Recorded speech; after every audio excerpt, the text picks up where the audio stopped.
মালদা জেলার এক শান্ত গ্রামে থাকত একটি মেয়ে। তার নাম মিতালি। ছোট্ট কাঁচা বাড়ি, সামনে এক টুকরো উঠান আর পাশেই একটি আম গাছ। এই ছিল তাদের সংসার। খুব ধনী না হলেও মিতালিদের বাড়িতে ছিল ভালোবাসা আর পরিশ্রমের গন্ধ। মিতালির বাবা সারাদিন ক্ষেত খামারে কাজ করতেন, আর মা গ্রামের লোকের বাড়িতে গিয়ে রান্না আর পরিষ্কারের কাজ করতেন। সংসার খুব কষ্টে চলত। অনেকদিনই ভালো করে পেট ভরে খাওয়া হতো না। তবুও মিতালি কখনো অভিযোগ করত না। ছোটবেলা থেকেই সে মাকে কাজে সাহায্য করত। সকালে উঠে পানি আনত, তারপর মায়ের সঙ্গে রান্না করত।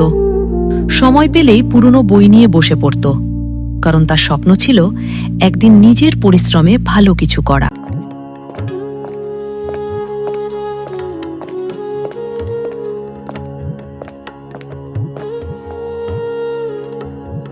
কিরে মা, আজ এত দেরি হলো কেন? একটু তাড়াতাড়ি হাত চালা রে মা, আমাকে আজ 3টা বাড়িতে কাজ করতে যেতে হবে। তুমি কাজে যাও মা, আমি রান্না চাপিয়ে দেব। ও তুমি চিন্তা করো না, সারাদিন কত কষ্ট করো তুমি আমাদের জন্য। তোমার বুঝি খুব কষ্ট হয়? আমাদের মতো গরিবের আবার কষ্ট? কাজ করলে তো দুটো খেতে পারি, কষ্ট না করলে খাবো কি? তুই এসব নিয়ে চিন্তা করিস না, আমার অভ্যাস হয়ে গেছে। আমি তোমাকে কতবার বলেছি আমি যে কাজ করি ওদের বাসায়, তাও তুমি কথা শুনো না। না রে মা, আমি চাই না তুই অন্যদের বাড়িতে কাজের জন্য যা। এমনিতেই তোকে কলেজ পাশ করিয়ে আর পড়াতে পারলাম না, এতে আমার খুব কষ্ট হয়। কত ভালো ছিলি তুই পড়াশোনায়, আর তুই তো বাচ্চাদের পড়িয়ে কিছু টাকা আমাদের দিচ্ছিস, এটাতেই আমরা খুব খুশি মা। স্বপ্ন তো এখনো আছে মা, শুধু রাস্তা একটু ঘুরে গেছে। আমি বাচ্চাদের পড়াই, এতে আমারও ভালো লাগে। আর তোমাদের একটু সাহায্য করতে পারি, এটাই তো আমার সবচেয়ে বড় সুখ। তুমি শুধু আমার পাশে থেকো মা, দেখবে একদিন আমি আবার পড়াশোনা শুরু করব আর তোমাদের সব কষ্ট দূর করে দেব। তাই যেন হয় মা। আমি এখন আসি, অনেক দেরি হয়ে গেছে। তুই রান্না বসিয়ে দে, তোর বাবা চলে আসবে। রান্নাঘরে যে মিতালি দেখে তার মা ভাত বসিয়ে রেখেছে, তবে ভাত ছাড়া আর কোনো কিছুই নেই ঘরে। তাই সে পাশের বাড়ির কাকিমার কাছে যায়। কাকিমা, তোমার বাসায় কি কোনো সবজি আছে? ঘরে আজ কিছুই নেই, কি খাবো বলো তো? আমারও একই অবস্থা রে মা। ভাবছি জমি থেকে কিছু শাক তুলে এনে ওটাই রান্না করব। তুইও শাক নিয়ে যা। ঠিক আছে কাকিমা, তবে তুমি রোদে আর শাক তুলতে না যাও, আমি তুলে এনে তোমাকে দিয়ে যাব। ঠিক আছে মা, আমি তাহলে যে ভাত বসিয়ে দেই। আর দাঁড়া, তোকে একটা ঝুড়ি এনে দেই। মিতালি তার কাকিমার কাছ থেকে ঝুড়ি নিয়ে শাক তুলে আনে। এরপর বাসায় এসে সেটা পরিষ্কার করে রান্না বসায়। মা মিতালি, একটু জল দিবি মা? আজ খুব গরম ছিল মাঠে। এই নাও বাবা, তুমি জল খাও, আমি তোমার জন্য ভাত গরম করছি। দে মা, সারাদিন খেটে খেটে শরীরটাই যেন ভেঙে যাচ্ছে।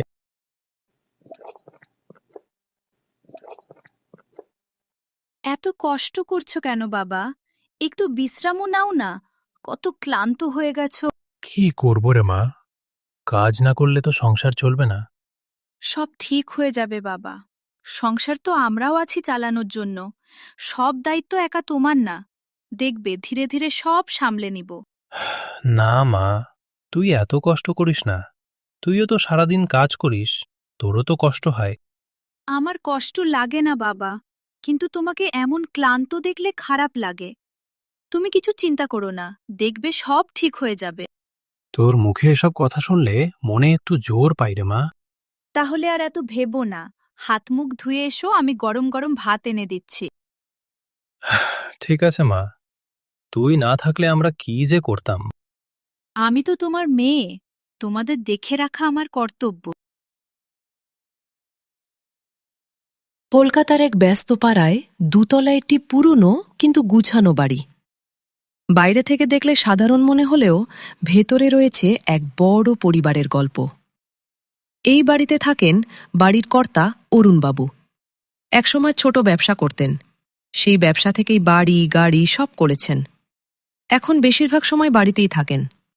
সংসারের সব সিদ্ধান্ত মূলত তার স্ত্রীর হাতেই।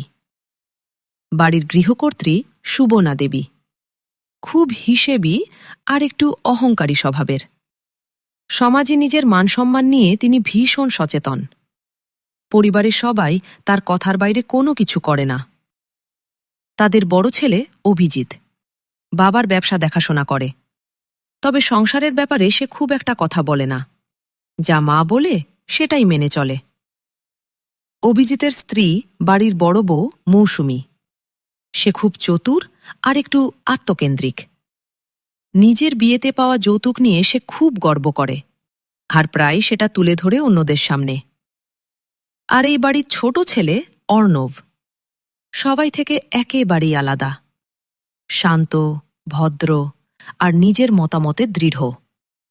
সে একটি প্রাইভেট কোম্পানিতে চাকরি করে। এই বাড়ির অন্যদের থেকে অর্ণব একেবারেই আলাদা। যেখানে সবাই টাকার হিসেব করে, সেখানে অর্ণব মানুষকে দেখে তার মন আর ব্যবহার দিয়ে। এমনই একদিনের কথা। ড্রয়িং রুমে অর্ণবের মা ও পাশের বাড়ির কাকিমা কথা বলছে। দিদি, শুনলাম অর্ণবের জন্য মেয়ে দেখা শুরু করেছ? হ্যাঁ রে, এখন তোর বিয়ের সময় হয়ে গেছে। এখনই ভালো একটা মেয়ে দেখে নিতে হবে। তা দিদি, তুমি কেমন মেয়ে খুঁজছ অর্ণবের জন্য? আমি কিন্তু আমার ছেলের জন্য যে কোনো মেয়ে আনব না। আমাদের একটা স্ট্যাটাস আছে, যে সে বাড়ির মেয়ে এনে এই বাড়ির মানসম্মান নষ্ট করব না আমি। আরে দিদি, তোমার ছেলে তো চাকরি করে, দেখতে শুনতেও ভালো, একটু আশা তো থাকতেই পারে। আশা না রাখলে কি হবে নাকি? মেয়ের বাড়ি থেকেও তো কিছু দায়িত্ব নিতে হবে। আমার ছেলের মতো ছেলেকে পেতে হলে মেয়ের দিক থেকেও সবকিছু ঠিকঠাক হতে হবে। পরিবার, চালচলন, শিক্ষা, সব। আর সবচেয়ে বড় কথা, মেয়েটাকে এমন হতে হবে যেন আমাদের বাড়িতে এসে মাথা নিচু করে থাকতে জানে, আমাদের নিয়ম মেনে চলতে পারে। আমি কোনো ঝামেলা চাই না, বুঝলে? আমার বাড়িতে যা হবে আমার কথা মতোই হবে। একদম ঠিক বলেছ দিদি। আজকাল তো সব দিক ভেবে চিনতে চলতে হয়। তোমার ছেলের মতো ছেলে হলে আশা একটু বেশি থাকতেই পারে। মেয়ের দিক থেকেও তো সবকিছু ঠিকঠাক হওয়া দরকার, না হলে পরে সমস্যায় পড়তে হয়। আর নতুন বউ যদি শুরুর দিকেই নিয়ম না মানে, তাহলে সংসার সামলানো খুব কঠিন হয়ে যায়।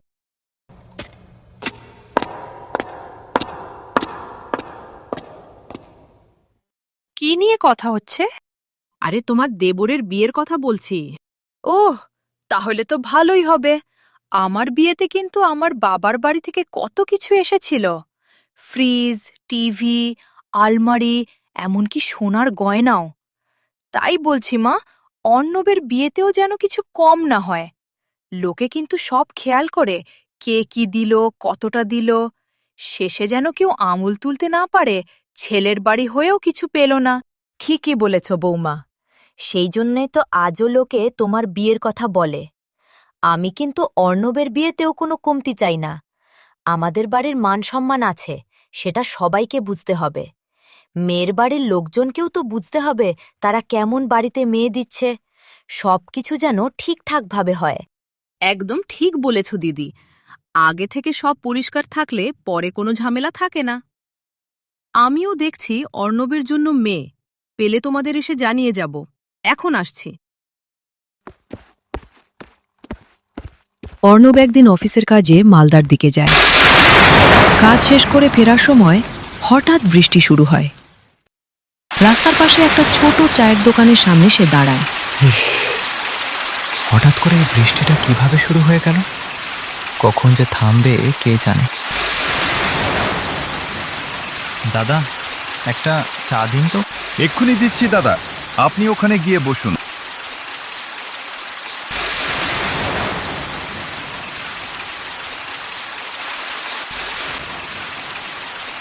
অর্ণব চায়ের কাপ হাতে রাস্তার ধারে বসেছিল।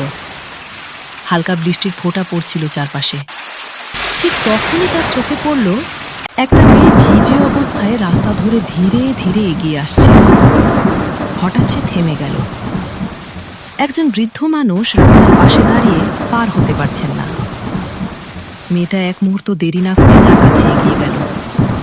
ধীরে ধীরে তার হাত ধরে বলল, চলুন, আমি আপনাকে পার করে দিচ্ছি। বৃষ্টির মধ্যে খুব সাবধানে সে বৃদ্ধ মানুষটিকে রাস্তা পার করিয়ে দিল। ধন্যবাদ তোমাকে মা। বেঁচে থাকো, তোমার মনের সব ইচ্ছে পূরণ হোক। অর্ণব চুপচাপ সবটা দেখছিল। তার চোখে যেন বিস্ময় আর অদ্ভুত এক শান্তি। এমন মেয়ে আজকের দিনে সত্যিই আছে? বৃষ্টি তখনও পড়ছে, কিন্তু অর্ণবের চোখে সেই মুহূর্তটা যেন থেমে যায়। সে বুঝতে পারে না কেন, কিন্তু তার মনটা অজান্তেই সেই মেয়েটার দিকে টানতে শুরু করে। পরের দিন অর্ণব ইচ্ছা করেই আবার সে এলাকায় যায়। মনে একটা অজানা টান, যেন না গেলেই কিছু একটা অসম্পূর্ণ থেকে যাবে।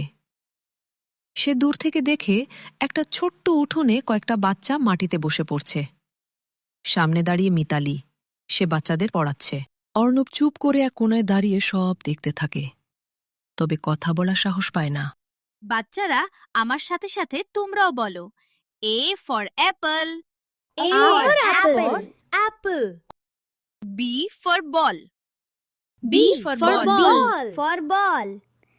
বাচ্চারা একসাথে হেসে হেসে পড়ছে। মাঝে মাঝে কেউ ভুল করলে মিতালি রাগ না করে ধৈর্য নিয়ে বুঝিয়ে দিচ্ছে। তারপর ক্লাস শেষ হলে মিতালি নিজেই ঝাড় দিয়ে উঠোন পরিষ্কার করছে। অর্ণব সবকিছু চুপচাপ দাঁড়িয়ে দেখছিল। আজব তো, এখনো এমন মেয়ে পাওয়া যায়, এত সিম্পল আর দুনিয়ার সব বাধা অতিক্রম করেও ওর কোনো আফসোস নেই। আজকালকার মেয়েরা তো ফেসবুক, ইনস্টাগ্রাম ছাড়া কিছুই বুঝে না। আর কিছু হলেই হাল ছেড়ে দেয়। আর কিছু মেয়ের তো ন্যাকামি আছেই। মেয়েটা কত আলাদা। ওর সাথে কি একটু কথা বলবো? আমাকে আবার খারাপ মনে করবে না তো? অর্ণব তাকে দেখে মুগ্ধ হয়ে যায়। অনেক সাহস করে মিতালির সাথে কথা বলতে যায়। হাই, কেমন আছেন? জি, আমি ভালো আছি। কিন্তু আপনি কে? আর এখানে কেন এসেছেন? আপনি আমাকে চিনবেন না। আমি অর্ণব। আমি কলকাতা থেকে এসেছি। এখানে কাজের জন্য এসেছিলাম। কিন্তু আমাদের বাড়িতে কি জন্য এসেছেন? না, মানে আমি এদিক দিয়েই যাচ্ছিলাম। দেখলাম আপনি বাচ্চাদের খুব সুন্দরভাবে পড়াচ্ছেন। ওরা তো আপনাকে খুব ভালোবাসে মনে হলো। ওরা ছোট তো, তাই একটু ভালোবাসা পেলেই খুশি হয়। আমি কাল আপনাকে দেখেছিলাম ওই বৃষ্টির মধ্যে। একজন বৃদ্ধ লোককে সাহায্য করছিলে। ও, ওটা কিছু না। আমার জায়গায় অন্য কেউ থাকলে তাই করত। ওখানে আরো অনেক লোকই ছিল, কেউই থামেনি সাহায্যের জন্য, কিন্তু তুমি থেমেছিলে। ও সরি, আমি ভুল করে তুমি বলে ফেলেছি। না, ঠিক আছে। আমি আপনার ছোট বোনের মতো। হ্যাঁ, এটা কি বলছেন? আর যাই বলেন, এটা বলবেন না প্লিজ। ঠিক আছে, আর বলবো না। কিন্তু আপনি আমার এত কিছু জানেন কিভাবে? আপনি কি আমাকে ফলো করছেন? না না, এমন কিছু না। আমি আপনাকে ফলো করছি না। আপনি সবার মতো না, তাই হয়তো একটু বেশি নজরে পড়ে গেছেন। ও, তাই নাকি? আমি তো ভেবেছিলাম আপনি আমাকে ফলো করছেন। আজকাল তো কাউকে সহজে বিশ্বাস করা যায় না, তাই একটু সন্দেহ হয়ে গেল। তবে ধন্যবাদ ওই দিনের কথাটা খেয়াল রাখার জন্য। আপনি ঠিকই বলেছেন, আজকাল সত্যিই কাউকে সহজে বিশ্বাস করা যায় না। তবে আমি আপনাকে কোনো অস্বস্তিতে ফেলতে চাইনি। শুধু আপনাকে দেখে মনে হলো আপনি একটু আলাদা। আর ওই দিন যা দেখলাম সেটা মনে না রেখে পারলাম না। আপনি যেভাবে ওই কাকুকে সাহায্য করলেন, সত্যি বলতে খুব ভালো লেগেছিল। তাই ভাবলাম আজ যদি আবার দেখা হয়, তাহলে অন্তত একটা ধন্যবাদ বলা উচিত। ঠিক আছে, ধন্যবাদটা পেলাম তাহলে। ভালো লাগলো আপনার সাথে কথা বলে। কিন্তু এখন আমাকে যেতে হবে, বাড়িতে কাজ আছে। আপনিও সাবধানে বাড়ি ফিরবেন। ভালো থাকবেন। এই মেয়েটা শুধু সুন্দর না, ভিতর থেকেও মনটা খুব শক্ত। যাই হোক, আমার ওকে খুব ভালো লেগেছে। বিয়ে করলে ওকেই করব। দিন যেতে থাকে। অর্ণব নানা অজুহাতে মিতালির সাথে দেখা করতে থাকে। মিতালিও ধীরে ধীরে অর্ণবকে বিশ্বাস করতে শুরু করে। একদিন অর্ণব মিতালিকে বলে, আমি তোমাকে ভালোবাসি মিতালি। প্রথম যেদিন তোমাকে দেখেছি সেদিন থেকেই। তুমি জানো আমি কে? আমার কিছুই নেই। তুমি হয়তো আমাকে ভালোবাসো, কিন্তু ভালোবাসা দিয়ে সব বাধা দূর করা যায় না। বাস্তবতা অনেক কঠিন। সমাজ, পরিবার সবকিছু মিলিয়ে আমাদের পথ এক নয়। আমি চাই না আমার কারণে তুমি তোমার পরিবারকে হারাও, আর তোমাকেও কষ্ট পেতে দেখি। আমার কাছে তুমি সেই মানুষ যাকে আমি মন থেকে ভালোবেসেছি। তোমার সম্পদ, পরিচয় এসব আমার কাছে কখনোই তোমাকে মূল্যবান করে তোলেনি। তুমি যেমন, তেমনভাবেই তুমি আমার কাছে গুরুত্বপূর্ণ।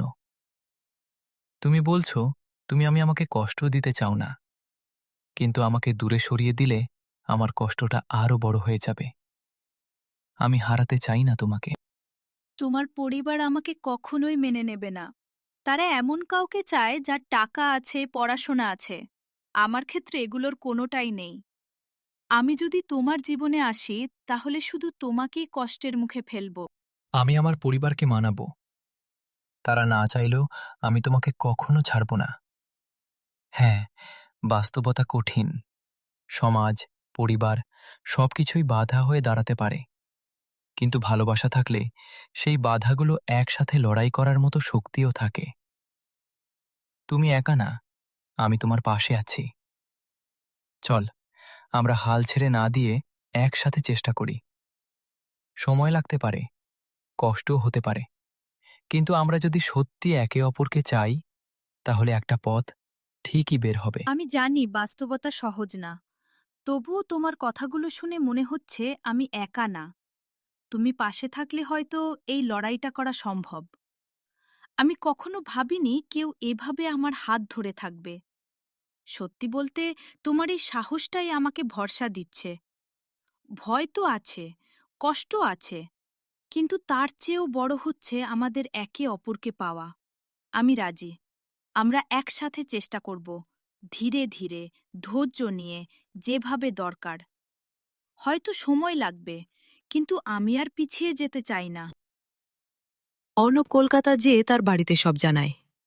সবকিছু শুনে অর্ণবের মা রেগে বলে, কি বলছো তুমি? একটা গরিব মেয়ে আমাদের বাড়ি বউ হবে? হ্যাঁ মা, আমি সিরিয়াস। অনেক ভেবেই বলছি, আমি ওকেই বিয়ে করব। একদম না। এই সিদ্ধান্ত আমরা মেনে নেব না। প্রেম করলে সবাই সিরিয়াসই হয়, পরে বাস্তব এলে সব পাল্টে যায়। আমি পাল্টাবো না মা। আর ওর দোষটা কোথায়? তোমরা কেন ওকে মেনে নিচ্ছ না? ও খুব ভালো, তোমাদের ওকে পছন্দ হবে। দোষ গুণের কথা না, আমাদের সমাজে মান সম্মান আছে। আমরা কি মুখ দেখাবো লোকের কাছে? সবাই কি বলবে? আমাদের পরিবারের সাথে এটা মানাবে? সুবর্ণা, ও যখন বলছে ও মেয়েটাকে ভালোবাসে আর মেয়েটাও ভালো, তখন এত কথা বাড়ানোর দরকার কি? এই, তুমি চুপ থাকো। তোমার জন্যই ছেলেটার আজ এই অবস্থা। আরো লাই দাও ছেলেকে। ওই মেয়েটা তোকে বশ করেছে খোকা। তুই এখন আবেগে অন্ধ হয়ে গেছিস। ঠিকই বলেছে মা। আর বিয়েতে তো কত খরচ, দায়িত্ব, সবকিছু ওই গরিবরা সামলাতে পারবে? আমার বাড়ি থেকে আমার বাবা কত কিছু দিয়েছে। এই মেয়েকে বিয়ে করলে এসব পাওয়ার আশা আমাদের ভুলে যেতে হবে মা। চুপ করো তোমরা। আমি বিয়ে করলে মিতালিকেই করব। আমি সমাজের জন্য বাঁচি না। সমাজ কি বলল এগুলো নিয়ে আমার কোনো মাথা ব্যথা নেই। সমাজে বিয়ে মানে শুধু দুজন মানুষের সম্পর্ক না, দুই পরিবারের সম্মান। আর সেখানে বাস্তবতা মেনে চলতে হয়। উপহার, আদান প্রদান এসবও এর একটা অংশ। তুই তো দেখেছিস তোর বৌদির বাড়ি থেকে কত কিছু এসেছে।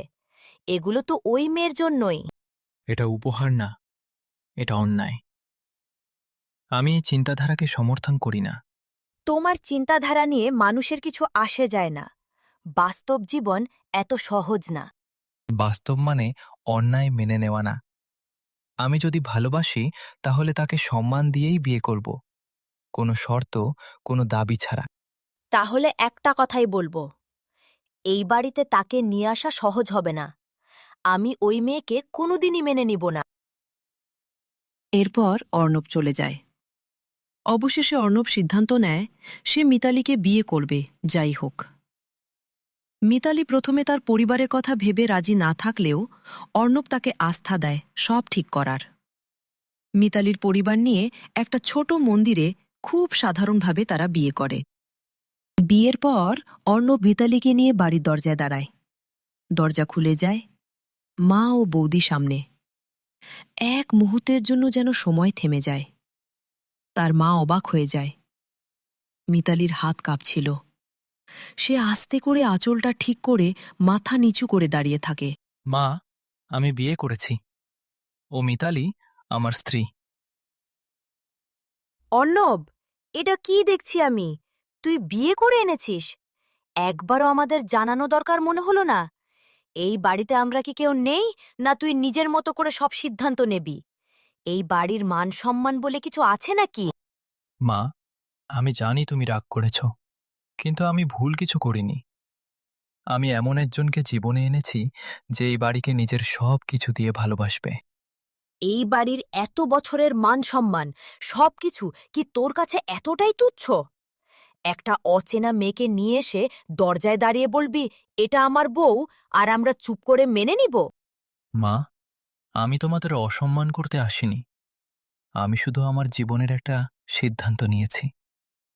আমি জানি তুমি আমার জন্য অনেক স্বপ্ন দেখেছ, কিন্তু মানুষকে ভালোবাসা কোনো ভুল না। আমি পালিয়ে যাইনি, আমি তোমাদের সামনে দাঁড়িয়ে আছি, কারণ আমি এই বাড়িটাকে এখনো নিজের বলেই মনে করি। ওহ, তাহলে এটাই সেই মেয়ে? দেখে তো বোঝা যাচ্ছে কেমন বাড়ির। সে ভালোবাসার কথা বলছো? এসব কথা শুনতে ভালো লাগে, কিন্তু সংসার কি শুধু ভালোবাসায় চলে? দেখে তো মনে হচ্ছে না এই মেয়ে আমাদের বাড়ির সাথে মানিয়ে নিতে পারবে। আমি জানি আমি আপনাদের মতো নই, আমার কিছুই নেই, কিন্তু আমি চেষ্টা করব এই বাড়ির মতো হতে, আপনাদের মান রাখতে। আমি আমি সত্যিই কিছু চাই না, শুধু একটু জায়গা চাই, আপনাদের বিশ্বাস অর্জন করার একটা সুযোগ। যদি আমার জন্য আপনাদের কষ্ট হয়, আমি এখনই চলে যেতে পারি। তুমি কোথাও যাবে না মিতালি। তুমি কেন যাবে? ভুল যদি কেউ করে থাকে, সেটা আমি তোমাকে এই বাড়িতে নিয়ে এসেছি, আর তোমার সম্মান রক্ষা করা আমার দায়িত্ব। আর যদি এই বাড়িতে তোমাকে মানতে এত সমস্যা হয়, তাহলে আমি বেরিয়ে যাব এই বাড়ি থেকে। আমি এমন জায়গায় থাকতে পারবো না যেখানে আমার ভালোবাসার মানুষকে সম্মান দেওয়া হয় না। ঠিক আছে, এত বড় হয়ে গেছিস যখন, নিজের সিদ্ধান্ত নিজেই নিয়েছিস, এখন এই বাড়িতে ঢুকতে পারিস। আমি বাধা দিচ্ছি না, কিন্তু মনে রাখিস, এখানে থাকতে হলে ওর নিজেকে প্রমাণ করতে হবে। এই বাড়ির নিয়ম মেনে চলতে না পারলে এখানে ওর কোনো জায়গা হবে না। ধন্যবাদ, আমি চেষ্টা করব আপনাদের মনে জায়গা করে নিতে। আপনাদের কখনো কষ্ট দিতে চাই না।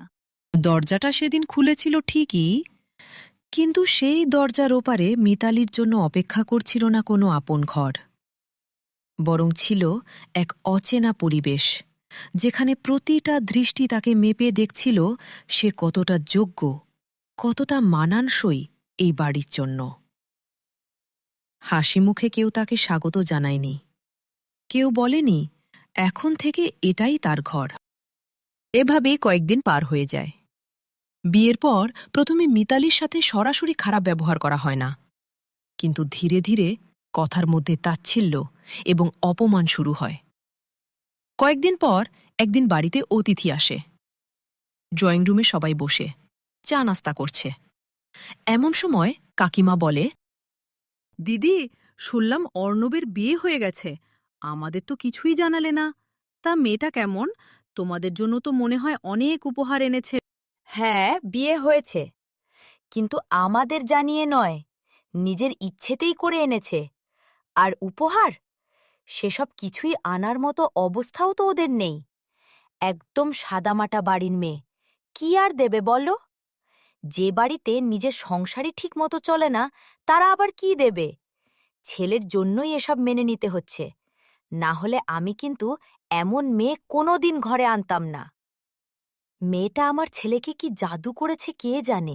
ওরে বাবা, তাই নাকি দিদি? এখনকার মেয়েরা কিন্তু খুব চালাক হয়েছে রে। কেমন করে কি করে ছেলেদের মন জিতে নেয় বুঝতেই পারা যায় না। তোর অর্ণব তো এমন ছিল না। নিশ্চয়ই মেয়েটা খুব ভালো করে মাথা ঘুরিয়ে দিয়েছে। গরিব বাড়ির মেয়েরা কিন্তু এসব খুব ভালো পারে রে। কিছু না থাকলেও মাথা খাটিয়ে সব দখল করে নিতে জানে। কিছু আনতে পারেনি তো কি হয়েছে? এখন তো পুরো বাড়িটাই নিজের করে নেওয়ার চেষ্টা করবে, দেখিস। সাবধানে থাকিস দিদি, না হলে একদিন দেখবি তোরই বাড়িতে তুই পর হয়ে গেছিস। ও, এত সহজ নাকি? আমাদের বাড়িতে এসে নিজের মতো করে রাজত্ব করবে? আমি থাকতে ও সে স্বপ্ন কোনোদিন পূরণ হবে না। এখন থেকেই এমনভাবে ধরব, নিজের জায়গাটা খুব ভালো করে বুঝে যাবে। মা, তুমি শুধু দেখো, আমি ওই গরিবকে এমন কাজে লাগাবো যে মাথা তুলে শ্বাস নেওয়ারও সময় পাবে না। গরিব বাড়ির মেয়ে, কাজ তো করতেই অভ্যস্ত, তাই না? এখানেও সেই কাজই করবে, সকাল থেকে রাত পর্যন্ত। বউ হয়ে এসেছে বলে কি? আমি ওকে এমন করে রাখব যেন নিজের পরিচয়টাই ভুলে যায়। এই বাড়িতে ওর পরিচয় হবে শুধু কাজ করার জন্য। একদম ঠিক বলেছ বড় বউ। শুরুতেই যদি ওকে নিজের জায়গাটা না বুঝিয়ে দিই, পরে কিন্তু মাথায় উঠে বসবে। এই বাড়িতে এসে রাজত্ব করার স্বপ্ন দেখলে সেটা আমি চুরমার করে দেব। বউ হয়ে এসেছে বলে কি? আগে ওকে বুঝতে হবে এই বাড়িতে তার মূল্য কতটুকু। আমার বাড়িতে যা হবে আমার নিয়মেই হবে। দেখি তো কেমন সেই মেয়ে, ডাকো তো তাকে। এই মিতালি, কোথায় গেলি? এখানে আয় তো। মায়ের আওয়াজ পেয়ে মিতালি তাদের কাছে যায়। জি, আমাকে ডেকেছেন মা। এটাই তাহলে নতুন বউ? তা দেখতে তো ভালোই। এই রূপেই ফাঁসিয়েছ তাহলে অর্ণবকে? কিন্তু তোমার শাড়ি দেখে তো মনে হচ্ছে না তুমি নতুন বউ। বাবার বাড়ি থেকে বুঝি শাড়িও দিতে পারেনি? কি যে বলো না কাকিমা, দুবেলা খেতে পারে না, তারা আবার শাড়ি কিনে দিবে? আমার বাবা তো আমাকে দামি শাড়ি, সোনার গয়না, ঘর ভর্তি ফার্নিচার সব দিয়েছে। ভেবেছিলাম দেবরের বউ আসলে নতুন কিছু জিনিস পাবো, কিন্তু এখন তো দেখছি আমারটা দিয়ে কাজ চালাতে হবে। হু। সত্যি যা বলেছ দিদি, তোমার বাড়ির মান সম্মান শেষ। আমি তো কত ভালো মেয়ে পেয়েছিলাম, ভাবলাম এসে বলবো তোমাকে। এখন এসে শুনলাম ও বিয়ে করে চলে এসেছে। মিতালি আর কিছুই বলতে পারেনি। তাদের কথা শুনে কষ্টে তার চোখে জল চলে আসে। এরপর তারা বউ আর শাশুড়ি মিলে সংসারের অনেক খরচ বেড়েছে এই বাহানায় কাজের লোককে বিদায় করে দেয়, যাতে তারা সব কাজ মিতালিকে দিয়ে করাতে পারে। বেচারি মিতালিও কি করবে? নতুন সংসার, নতুন মানুষ, তাদের মন জয় করার জন্য সেও সব কাজ করে দেয়। সকাল থেকে শুরু করে রাত অবধি সে ঘরের সব কাজ করে। সবাই তাকে অপমান করলেও অর্ণবের বাবা তাকে খুব ভালোবাসে। সে মিতালিকে তার মেয়ে মনে করে, সব সময় তার ছায়া হয়ে থাকে। একদিন হঠাৎ শাশুড়ি খুব অসুস্থ হয়ে পড়ে। সকাল থেকেই তার শরীর খারাপ লাগছিল, কিন্তু দুপুরের দিকে হঠাৎ জ্বর বেড়ে যায়, মাথা ঘুরতে থাকে। বাড়ির সবাই চিন্তিত হয়ে পড়ে। অর্ণব তাড়াতাড়ি ডাক্তার ডেকে আনে। ডাক্তার তাকে ঔষধ দেয়, তাকে রেস্ট নিতে বলে, আর সবাইকে বলে ওনার খেয়াল রাখতে। অর্ণবের বৌদি এসব দেখেও তার যেন কোনো মাথা ব্যথা নেই। শাশুড়ি কষ্টে কাতরাচ্ছিল, কখনো পানি চাইছে, কখনো কাউকে পাশে চাইছে, কিন্তু বৌদির কাছে যেন এগুলো বাড়তি ঝামেলা। সে সবাইকে বলে, আমার আজ অনেক কাজ আছে, আমি সারাদিন বসে থাকতে পারবো না। ডাক্তার তো দেখে গেছে, ওষুধ দিলেই ঠিক হয়ে যাবে। যে মেয়েটাকে এতদিন অপমান করা হয়েছে, সেই মিতালি দিন রাত শাশুড়ির সেবা করতে শুরু করে। শাশুড়ি অসুস্থ হওয়ার পর বাড়ির সবাই চিন্তিত হলেও কেউই সত্যিকারের পাশে দাঁড়ায় না। মিতালি তাকে সময় মতো ওষুধ দেয়, নিজের হাতে খাওয়ায়, রাতের পর রাত জেগে তার পাশে বসে থাকে। ভোরে শাশুড়ি চোখ খুলে দেখে মিতালি ক্লান্ত হয়ে তার পাশেই ঘুমিয়ে পড়েছে। সেই দৃশ্য দেখে তার চোখে জল এসে যায়। প্রথমবার সে বুঝতে পারে, যাকে সে এতদিন অপমান করেছে সেই মেয়ে আজ তার সবচেয়ে বড় ভরসা। মা, মিতালি। জি মা, কিছু লাগবে? না, কিছু লাগবে না। আমি তোকে কিছু বলতে চাই। তোকে আমি যতটা কষ্ট দিয়েছি, যতটা অপমান করেছি, তার জন্য আমি সত্যি খুব লজ্জিত মা। না মা, আপনি এসব বলবেন না। আমি কিছু মনে করি না। না, আজ আমাকে বলতে দে। তুই যা করেছিস আমার জন্য, নিজের মেয়েও হয়তো এতটা করত না। রাতের পর রাত জেগে আমার পাশে বসে থেকেছিস, একবারও মুখ ফুটে কিছু বলিসনি। আমি ভুল করেছি মিতালি, খুব বড় ভুল। তুই কি পারবি আমাকে ক্ষমা করতে? মা, এসব কি বলছেন? আপনি আমার বড়। আপনি ক্ষমা চাইবেন কেন? এটা আমার দায়িত্ব ছিল। না মা, আজ থেকে তুই শুধু আমার বউ না, তুই আমার মেয়ে। মা। আমাদের সম্মানিত ভিউয়ার্স, ভিডিওটি দেখার জন্য আপনাদেরকে অনেক ধন্যবাদ। আশা করি ভিডিওটি আপনাদের ভালো লেগেছে। ভালো লাগলে অবশ্যই লাইক দিন, শেয়ার করুন এবং আমাদের চ্যানেলটি সাবস্ক্রাইব করে পাশে থাকুন। আপনাদের নাম এবং কে কোন জায়গা থেকে আমাদের ভিডিও দেখছেন সেটা কমেন্টে জানালে আমরা খুব খুশি হব। পরবর্তী ভিডিওর শেষে আমরা আপনাদের নাম উল্লেখ করব। এছাড়া আপনাদের কাছে কোনো গল্প থাকলে অনুগ্রহ করে তা আমাদের কাছে পাঠান। আপনাদের গল্পই আমাদের পরবর্তী ভিডিওর গল্প হিসেবে আপলোড করা হবে।